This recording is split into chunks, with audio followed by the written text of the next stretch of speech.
স্বাধীনতা দিবস উদযাপনের অঙ্গ হিসেবে জাতীয় পতাকা হাতে তিরঙ্গা কর্মসূচিতে শামিল হয়েছেন সাধারণ মানুষ। উৎসবের মেজাজে হাতে হাতে জাতীয় পতাকা নিয়ে তিরঙ্গা যাত্রা কর্মসূচিতে শামিল করেছেন বিজেপির প্রমোদনগর মণ্ডলের কর্মকর্তারা।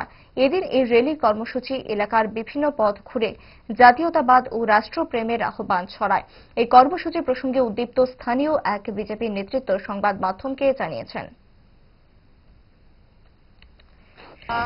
সবাই জানি স্বাধীনতার মাস আমাদের 15ই আগস্ট 1947 সালে স্বাধীন হয়েছিল এবং এই স্বাধীনতা দিবস এবং মাসটাকে নিয়ে বিশেষ করে আমাদের প্রধানমন্ত্রী এটা ভারতবর্ষের প্রত্যেকটা মানুষ জানেন এবং দেখেন প্রত্যেক বছর বিভিন্ন কর্মসূচি ঘোষণা করেছে এবং তারই অঙ্গ হিসাবে তেরঙ্গা যাত্রা এবং আজকের দিনে নয়, এটা কয়েকদিন যাবতীয় চলছে সারা ভারতবর্ষে বিভিন্ন স্কুল, কলেজ, সরকারি অফিস, এনজিও, আমাদের ভারতীয় জনতা পার্টির পক্ষ থেকে সেই তেরঙ্গা যাত্রা শুরু হয়েছে।